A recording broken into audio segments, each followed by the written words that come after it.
Quelle Ligue des Champions!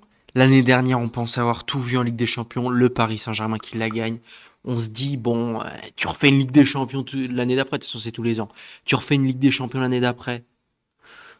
En vrai, on s'attendait pas à grand-chose. On ne pensait pas pouvoir retrouver des sensations aussi énormes. Et en fait, ce soir et hier soir, que des matchs de dingue. Honnêtement, t'as presque que des matchs de dingue. Ce soir, le match un petit peu moyen, c'était Leverkusen contre Arsenal, mais ça fait quand même des histoires.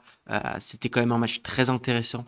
Ensuite, à Bodo Glimt qui gagne 3-0, l'équipe norvégienne qui va très certainement, bon, rien n'est fait, hein, une équipe aussi petite avec aussi peu de budget, tout peut se passer, mais c'est un budget de Ligue 2. Ils ont un budget actuellement d'équipe de Ligue 2. Imaginez-vous si une équipe de Ligue 2 était en quart de finale de Ligue des Champions. Ils ont le budget de Nancy, j'avais vu. Mais imaginez-vous, à quoi on assiste? Les mecs, ils ont gagné 3-0 à domicile contre le Sporting qui avait battu le Paris Saint-Germain, je vous rappelle. Bon, rien n'est fait.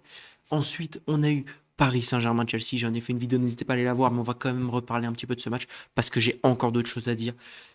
Mais quel match! On a kiffé. Merci le Paris Saint-Germain, merci Ousmane Dembélé, merci Gvicha Kvaratskhelia, merci Bradley Barcola, merci tout le monde. Et ensuite, c'est le match que j'attendais pas du tout. Pas du tout. Mais qu'est-ce que nous a sorti Manchester City? Défaite 3-0 de Manchester City contre le Real Madrid. Moi, je voyais le Manchester City s'imposer facilement aller-retour. Et là, franchement, faut dire ce qui est. Real Madrid a pris une option complète en quart de finale. Après, en quart de finale, ça va être le Bayern, ça va être autre chose. Mais bref, aussi en fin de vidéo, on va voir quelles sont les chances d'après Opta pour se qualifier de toutes les équipes. À tout de suite. Footix parisien pour vibrer chaque jour. Les couleurs de Paris, c'est l'amour toujours. Actu déchaîné, prépare-toi au détour. PSG, c'est la vie, la passion, le parcours. Yo yo yo, petit frérot, Footix parisien, premier sur les news du Paris Saint-Germain. Et quand ça concerne le Paris Saint-Germain qui gagne 5-2 en Ligue des Champions, je crois que je suis obligé d'en faire une vidéo. Je crois que hier soir on a passé tellement une soirée de dingue que je suis obligé de revenir là-dessus. On va commencer par, je pense, le match qui était le plus attendu en dehors des supporters du PSG et de Chelsea. Real Madrid, Manchester City. Que s'est-il passé? Comment est-ce que le Manchester City qui va de mieux en mieux, qui a battu le Real Madrid en saison régulière de Ligue des Champions, on se rappelle 2-1 avec un gros match de Ryan Cherky, à l'époque, s'est fait littéralement exploser en première mi-temps, en 22 minutes, triplé de Valverde, faut dire ce qui est, c'était son match. Triplé de Valverde, c'est, c'est, tu vois, là c'est le troisième but de Valverde. Quand tu réactives le score tu vois, sur FootMob, sur le téléphone, tu comprends pas. Et en plus, quel but? Tu comprends pas. Tu te dis, mais c'est pas possible, ça bug, qu'est-ce qui se passe? Comment ce Real Madrid, dégueulasse depuis le début de saison, gagne 3-0 face à City?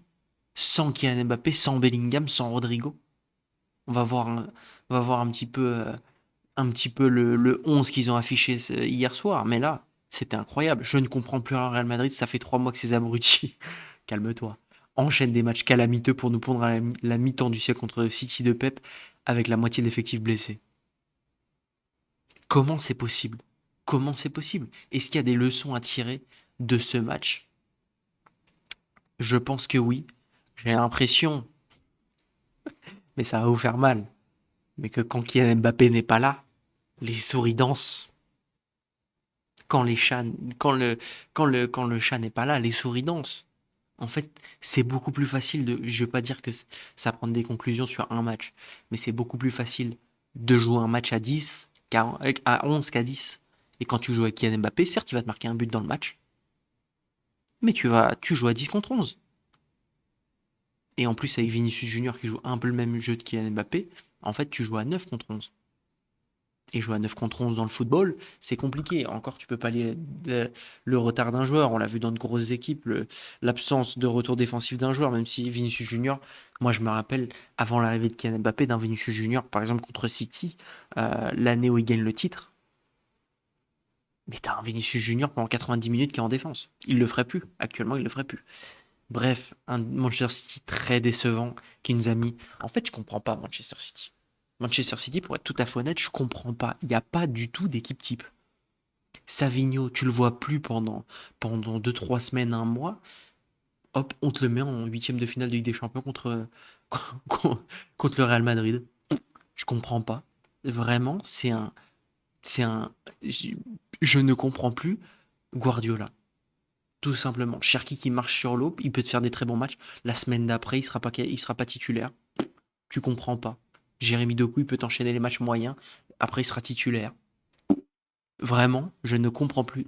Pep Guardiola, il doit très certainement plus s'y connaître que moi, mais Pep Guardiola, si tu regardes cette vidéo, explique-nous en commentaire. C'est le mec qui croit que Pep Guardiola va regarder sa vidéo. Bref, en tout cas, Real Madrid qui a une belle option pour le quart de finale. Real Madrid qui est situé jusqu'ici, qui a 90,56% de chances de se qualifier en quart de finale, alors qu'avant le match, ils avaient moins de 35% de chance. Et là, c'est presque fait. Non, franchement, Manchester City qui s'est complètement chié. Passons, je pense, au résultat le plus spectaculaire de cette Ligue des Champions, mais depuis bien longtemps. Bodo Glimt, budget de Ligue 2, budget de l'AS Nancy-Lorraine, 3-0, Sporting, huitième de finale aller, à domicile, devant leurs supporters. Actuellement, Bodo Glimt, 6 victoires de suite, que des cadors européens, à part Molde dans un match amical. Manchester City, 3-1. Atlético Madrid, 2-1. Inter Milan, aller-retour, 3-1, 2-1. Ensuite, 2-1 en match amical contre Molde. Tranquille, c'est un plus petit club. 3-0 Sporting, huitième de finale. Ce club peut aller loin.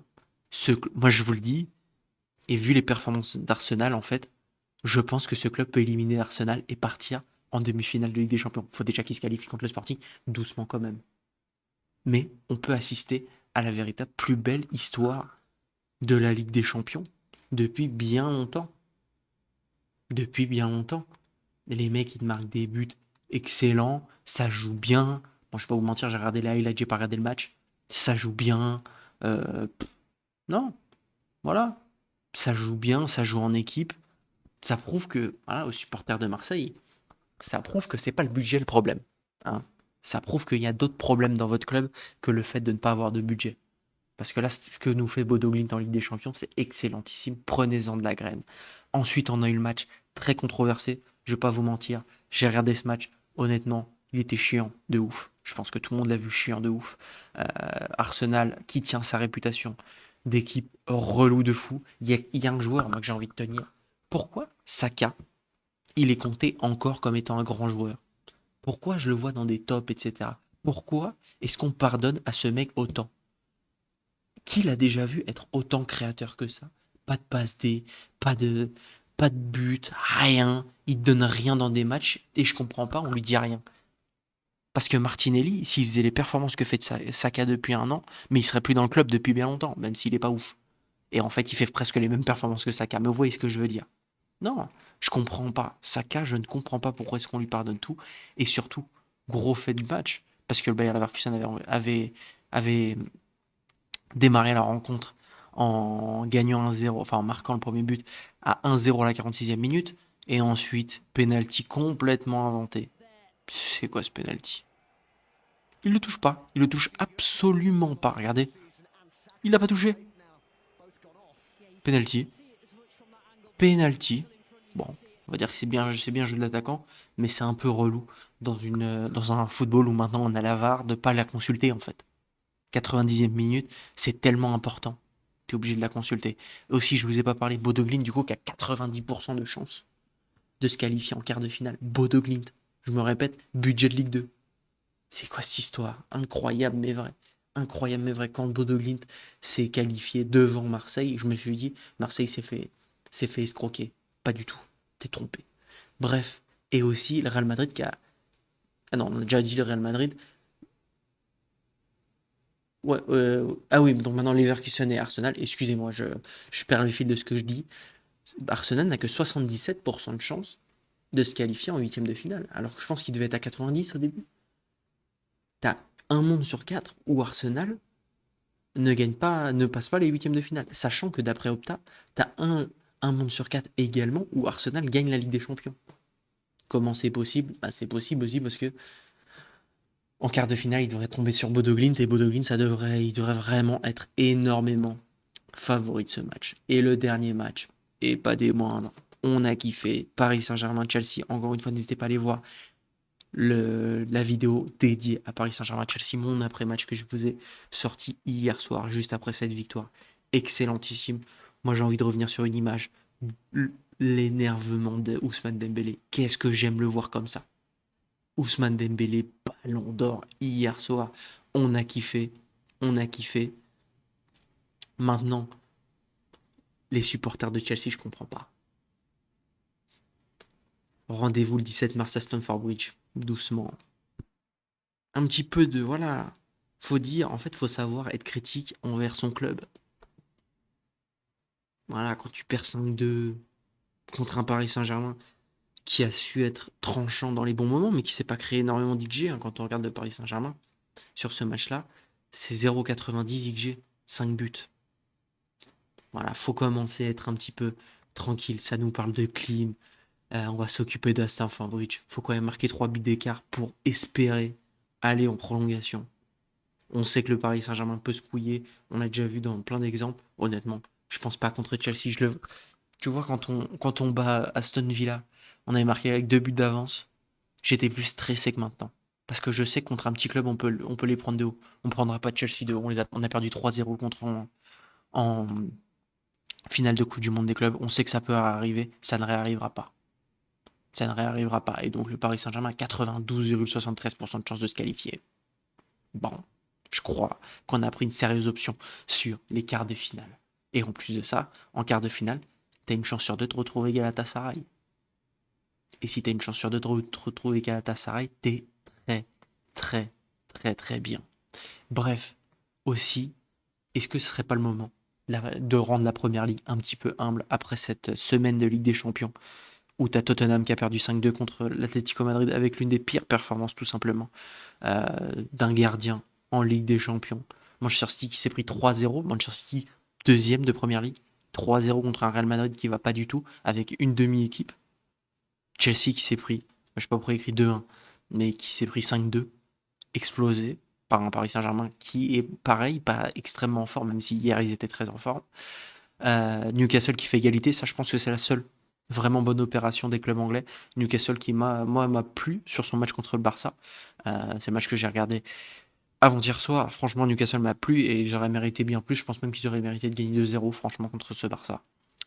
Et Arsenal qui a du mal contre le Bayer Leverkusen, une équipe qui depuis le départ de Xabi Alonso ne va pas du tout. Je crois qu'ils sont 5 ou 6e de Bundesliga, ça va pas du tout.